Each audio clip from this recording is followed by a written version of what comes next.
Now, 42 of these 47 changes that have been seen as mutations are a result of this. So these are not like something that make it more dangerous. In fact, it's something that makes it less dangerous. This can certainly add a lot of stigma wherever it's not necessary. This needs to be consciously avoided. Simply ostracizing an entire community based on a few cases, would be wrong.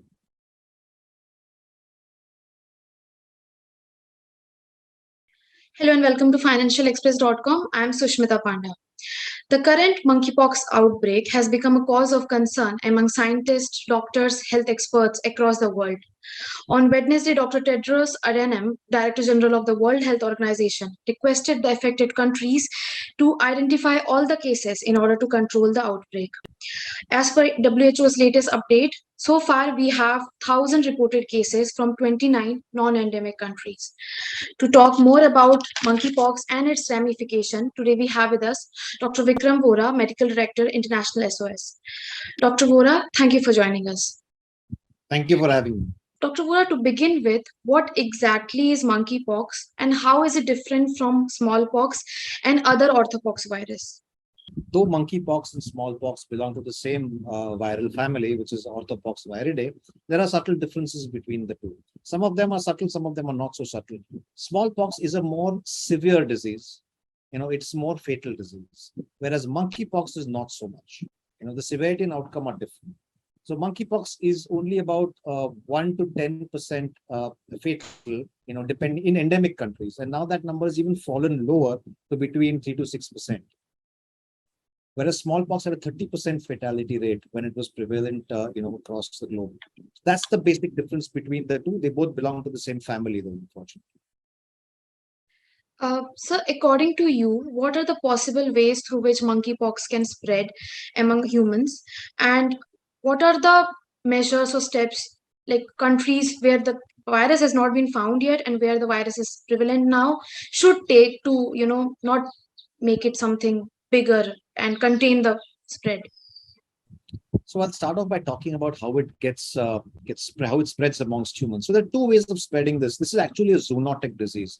When I say zoonotic, it means it can transmit, it's just come from animals and it's crossed into the human species. So animals can infect humans, certainly, and humans can infect humans. So animal to human transmission typically happens by, eating wild meat or handling animals, who are infected. So there's a lot of animal trade that is happening around the world, whether it's domestic animals or wild animals, and the conditions under which these animals are transported, this crowding, etc., so that it can spread to local animals when they reach the port of where they are traded. Secondly, human to human transmission can happen only by close contact. Now, close contact can be sexual contact, or it can be direct contact with body fluids of an infected person. It can be contact with the rashes or the pustules that develop, on the skin. If a healthy person comes into contact with those, can get infected.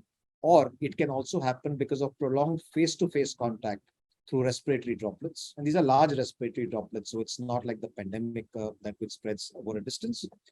And it can also happen by contact with an infected person's clothing or bed linen. Now, these are the typical ways by which monkeypox spreads, from human to human contact. So, what are the steps should the countries take to contain the virus? So, maybe looking at the current outbreak of monkeypox, it is still an outbreak. Mhm.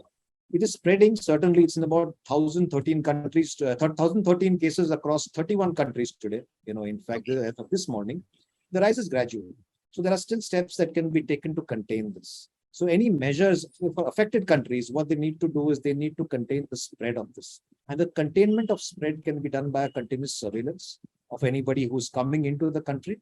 Then isolation of known and suspected cases, and of course, contact tracing. These steps are done, that there is still, it's not a pandemic, so there is still a possibility of making sure that countries who have detected this can contain that infection. For countries where these cases have not been detected yet, what they can do? Well, number one, information is very, very important. They need to get credible information spread among the citizens. They need to start ramping up their preparedness plans, whether it's a country, whether it's an endemic country or close to an endemic country or geographically distant. They still need to start ramping up their preparedness plans. Of course, airport surveillance or port surveillance where people are entering the country from those need to be constantly looked at, and thermal imaging, etc., for early signs of fever, will help in diagnosing a potential case, by way of getting the further diagnosis done, and then isolating that case immediately so that other people don't get affected when the virus enters the country. So these are some of the steps that need to be taken, and most countries have now initiated these steps. So we don't expect this to become, too large in the near future, at least. Exactly, according to you, what exactly happened right now? Like, this is not a sudden rise. Obviously, this disease have been prevalent, but why the cases are coming up now, like especially non-endemic countries? And if we try to look at it in a broader way, like India hasn't reported any case so far. So how India and countries like India can prepare themselves, because we have a pandemic going on also right now. So how to tackle and prevent that this transmission doesn't happen, and as you said, it doesn't go large. So right now, while the global health authorities are looking at investigating each and every single case that they are seeing, contact tracing, etc., they are trying to determine what are the possible reasons for this spread in this particular outbreak. Number one, there's been a sudden increase in global travel. Okay. Number two, there is a flourishing trade in animals, that has suddenly resumed. Mhm. And some of it is legal trade, some of it is illegal trade. There are animals being smuggled out of certain African countries, etc., who may be harboring the virus, and they are going to different countries now because the global trade is again resumed. There is an increased animal to human contact by way of consumption of exotic animals. So, for example, bats. Bats are a very big reservoir of viruses. So Mhm. there are countries where bats are consumed as food. That in Africa, a lot of African countries, a lot of tribal Africans, they actually consume monkeys. So Mhm. the probability of spread increases quite a bit. And then, of course, the most important is the mutation. If there's mutations in a virus, and that causes it to spread, gets easy transmissibility and spread over a wider geography. So all of these could possibly be the reasons.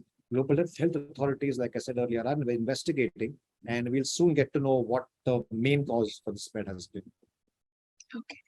So at this very moment, a lot of things are happening in the world right now. Like we have a pandemic, and then there's this nosebleed fever outbreak in Iraq. Then there's this still unexplained hepatitis outbreak. I think by today there are 700 cases among children. Then there's this polio outbreak in Mozambique. Fifth wave of COVID is going on in certain African countries. So everything is happening at the same time. Do you feel that somehow these outbreaks are influencing one another, or this is just mere coincidence? Well, the outbreaks that you're mentioning, all the outbreaks that you just mentioned, they're not completely new. Yes, sir, Some of yes. these outbreaks have been endemic in a few geographies, but they have been endemic, and they were witnessed earlier as well.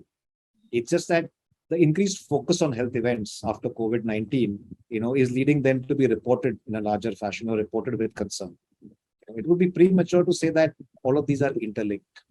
There's no theory that interlinks all of these.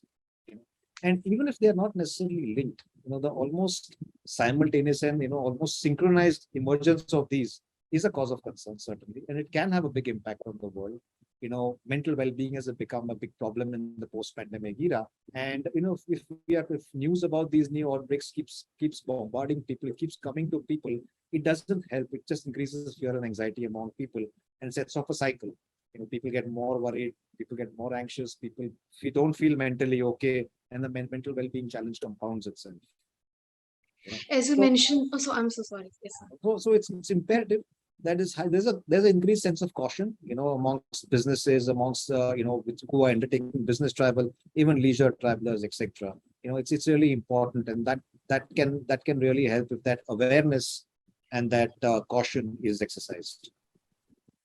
As you mentioned that, like often when we read a lot about these outbreaks, it affects mental health of people, creates a sense of paranoia. So how can we make sure that we are making people aware about these outbreaks without contributing to fear or paranoia? How can we do that? So, one must understand that this comes in the wake of the COVID-19 pandemic. That has caused global, devastation in many countries. It has caused global concerns, etc. Reporting a disease outbreak is perfectly okay, but it has to be done in a responsible manner. You quoting, authentic medical sources. A lot of information that is today available to the lay public, it comes from social media channels. which are not authentic, sources of information. So as long as we're following authentic sources of information, there is no harm in releasing info, making people aware. But authentic information, when it's provided, it has less of a panic-causing, potential than relying on unverified sources. Since the outbreak began, then there are several cases in which there is no epidemiological link, like no link to the super spreader rave parties, or travel history in Africa, or even like coming in contact with the infected person. So, how these cases are happening? Like, what are the possible causes of such cases? Like, yeah, investigation is going on, but still. So, the most probable cause of these non-traditional viral transmissions that are being seen in this particular outbreak that we are seeing could be viral mutations.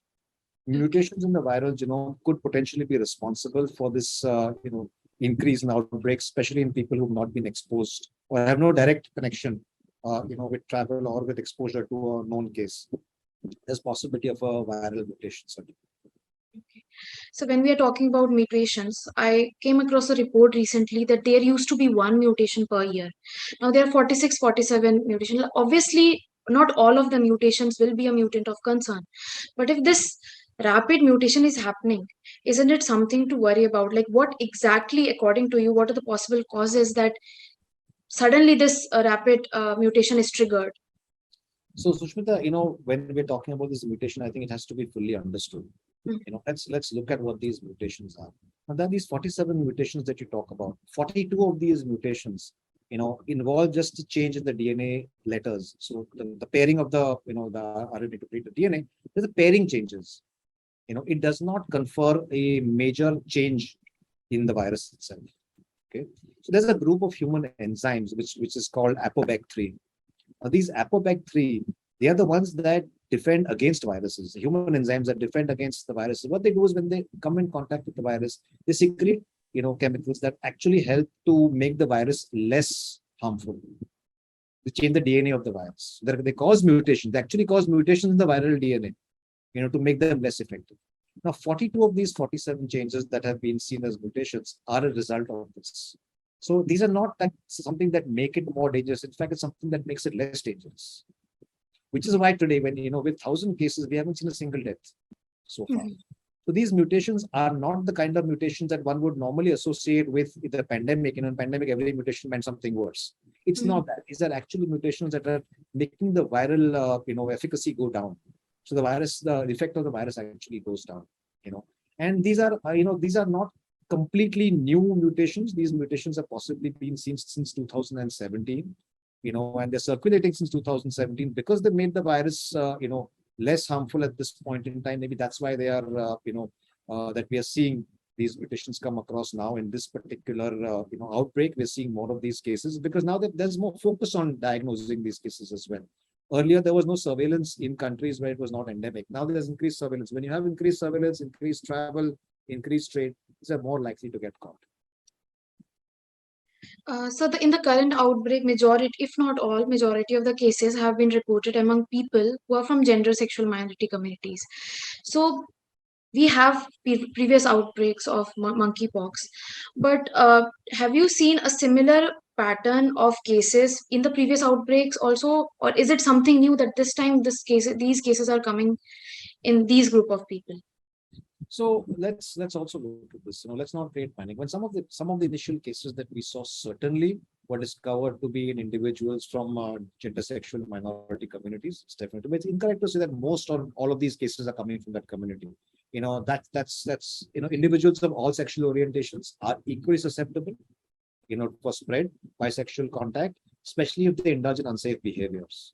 Whether they're sexual unsafe behaviors or, behaviors when they travel, etc. Anybody who's touching animals when they go to foreign countries, they go on a wildlife safari, they'd like to pet, whatever animals they can see, which are, maybe not lethal or dangerous animals. So any of the such unsafe behaviors can predispose anybody of any sexual orientation to getting this. So behaviors don't necessarily have to be dangerous sexual.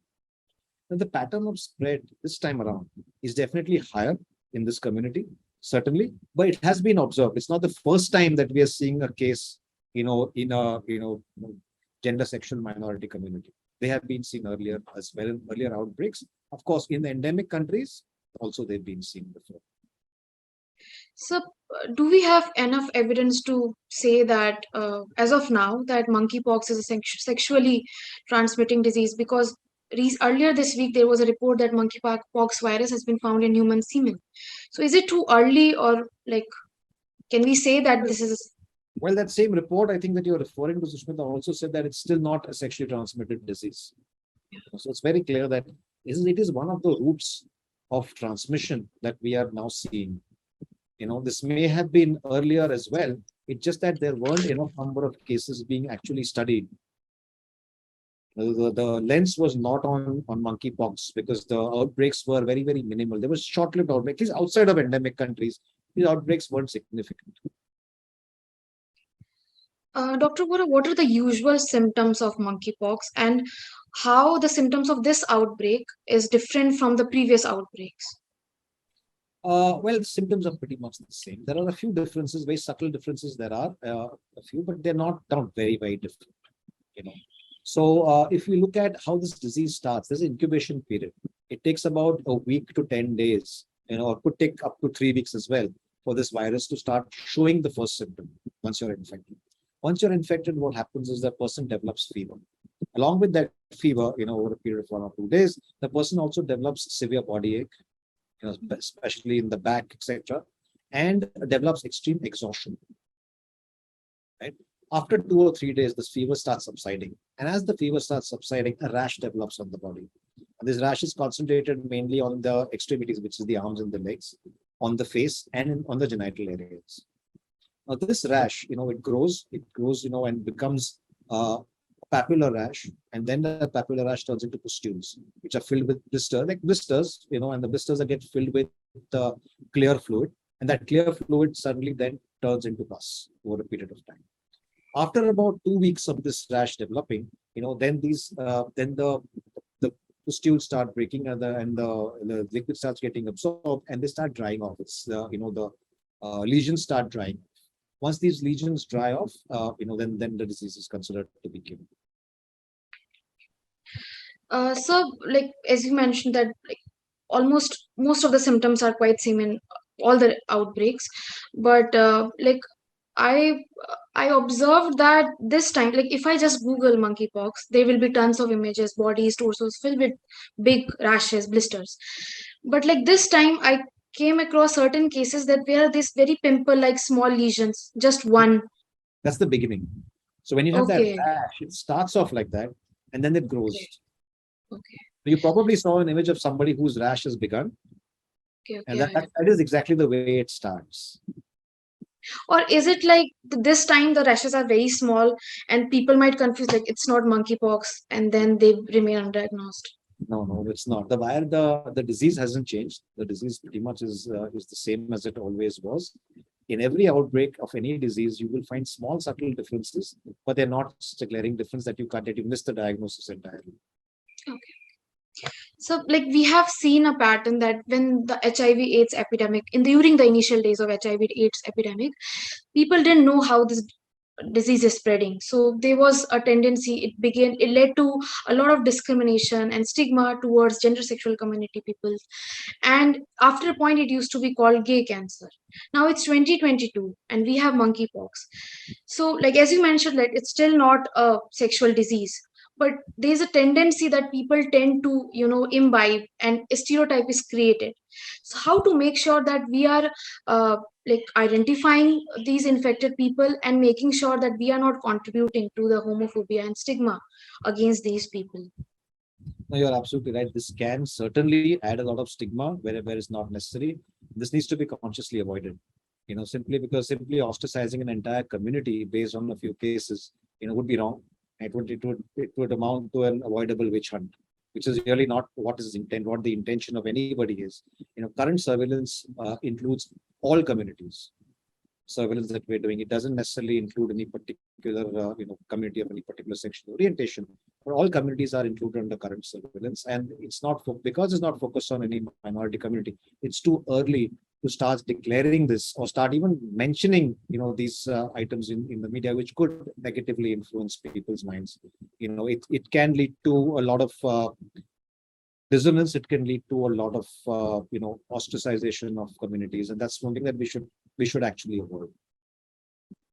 So, according to you, is monkeypox curable? Like, what are the modes of diagnosis and treatment for this disease? And is smallpox vaccine actually works against this disease? So monkeypox is a relatively mild disease to start off with. Anybody who has a history of contact with an infected person, whether it's during travel or without history of travel to an endemic country, if that person develops fever, and in 1 or 2 weeks starts getting this rash, fever, exhaustion, rash, etc., that should prompt further investigation to start with. Now, confirmation of diagnosis can only happen if we do a PCR test. This is something similar to an RT-PCR test. It's the similar principle of test, or it can be direct. The virus can be directly visualized under an electron microscope if you take the swab sample, from the pustule, and you analyze it under a microscope. You can actually see the monkeypox virus very, very distinctly. So that's the only way we definitively diagnose it. Now, the mainstay of treatment for monkeypox is symptomatic and supportive. There is no definitive cure for somebody who's had this. Largely, it's a self-limiting disease, and complications and fatalities are very rare. They're uncommon. Usually, about 2 to 4 weeks later, recovery fully happens. Antivirals are available that were used to shorten the duration of smallpox, and the same are expected to also be effective against monkeypox, but these antivirals are not very widely available. There is also a vaccine that is the smallpox vaccine works very well against monkeypox. It gives about 85% protection. So people who are over the age of 50 and who have received a smallpox vaccination, when they were growing up, and when mass campaigns, vaccination campaigns were going on, they're about 85% protected. They don't really need to worry about getting infected. Even so, there are stockpiles of smallpox vaccines available in some countries who probably have stored them for bioterrorism, etc. Scenarios that could possibly have happened. But there are 3 generations of vaccines. The first generation vaccine is now obsolete. That's the one that was used right in the beginning. Second generation vaccines, which have been stockpiled in very, very small stockpiles, they have been studied and found to have rare but serious adverse events or serious side effects. So they're not recommended for use. There is the third generation vaccine that a Danish company does manufacture, and that third generation vaccine is relatively safe to be used. However, that vaccine is not approved for large scale use. It's available only for clinical researchers in high risk settings. Now, at this stage, it doesn't seem to be necessary for these vaccines to be available to all. We're not expecting this to any mass vaccination campaigns, though a few countries have started what is called as ring vaccination, which means vaccinating close contacts. So they have started that, but it's not expected to be a very mass inoculation campaign that will need to be conducted. So vaccines are certainly not something that people are thinking of at this stage. The fact that there exists a vaccine which is safe and effective is something that is encouraging, certainly. So that's how we can cure or prevent monkeypox from happening in future, if it assumes any proportion that is wider than what exists today. So whenever there is an outbreak, or like a new disease comes on news, so there's this tendency that a sudden rise to myths, misconception about it, as you said, that a lot of social media and unauthorized source of information. So what are the some of the myths and misconceptions about monkeypox that you have come across, and how, like, would you please debunk them, like the common ones that you have come across so far? Well, one of them is that it's not curable. It's not self-limiting disease. It does take 2 to 3 weeks to get out of it, but it certainly resolves. Second thing is that everybody says there is a myth that this will leave you with long-term sequelae, which means that you will get scarred for life. It doesn't happen, not necessarily.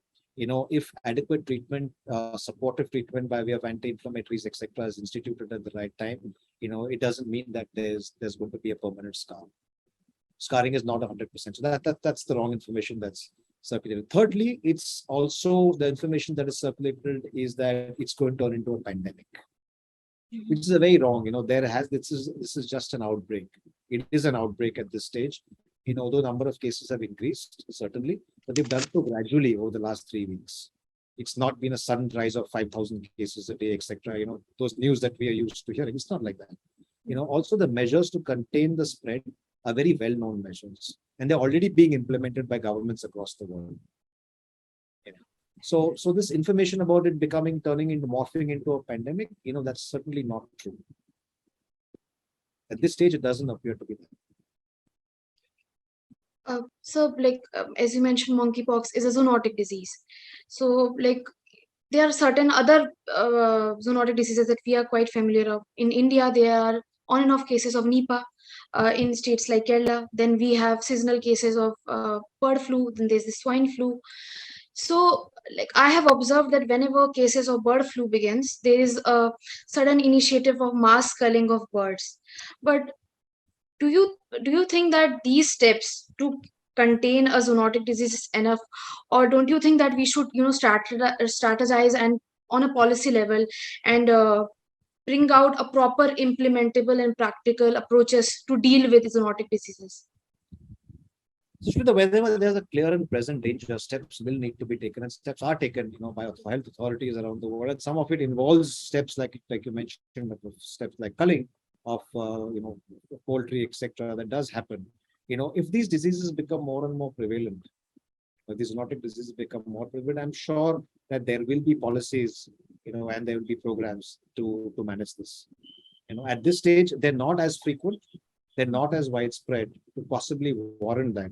But I'm sure that there are people who are thinking about this at a policy level. If this increases, I'm sure the right policies would be instituted. So, since now there are, as you mentioned, 113 cases are of at present there are of monkeypox, and what crucial steps as of now should be taken by countries where no cases have been reported to prevent this outbreak to happen in the country? What are the two main steps, Susmita? One is the availability of credible information that needs to be disseminated, to the public, to all the authorities that are engaged in receiving foreign travelers, etc. The airports, ports, etc. need to be kept on high alert. There has to be equipment available for thermal imaging, thermal scanning, and there has to be testing available. Currently, though I have said that the PCR test is confirmatory, these PCR tests are not available in every lab. The samples the government has directed all samples of suspected monkeypox to be sent to the National Institute of Virology in Pune. There's already steps. The government already has a guideline on management of monkeypox. They already have that guideline in place, and most countries today do. So these are the steps: constant surveillance, good contact tracing, and an increased heightened sense of awareness, among citizens as well as amongst authorities is very, very important. And those are the steps that need to be taken, and I believe are being taken, in most parts of the world today. Anything else that you would like to add? Any last message on this current outbreak? Well, avoid panic. That's the main thing. We are very prone to panic because of what we've gone through as a collective psyche. Our collective psyche needs to be protected. When panic sets in, it's very infectious. It's probably more infectious than any pandemic we've gone through. So that's something that's necessary to avoid. Two, preparation has to be on several levels. Preparation has to be on an individual level, especially for people who are planning to travel domestically or internationally. Wearing a mask, keeping safe social distancing, etc. doesn't only prevent against COVID-19, protects against a lot of other infections as well. So these are the basic things that people need to do at individual level, at the level of organizations, at the level of companies, conglomerates, at the level of communities, the level of nations. There are steps that everybody can take, and everybody must contribute to making this, these outbreaks, not propagate themselves any more than they need to. We need to control them. We need to, make sure that we keep them as an outbreak and don't let them go out of hand. Thank you so much, sir, for joining us. It was a very enlightening and informative and great pleasure talking to you, sir. Thank you very much. My pleasure.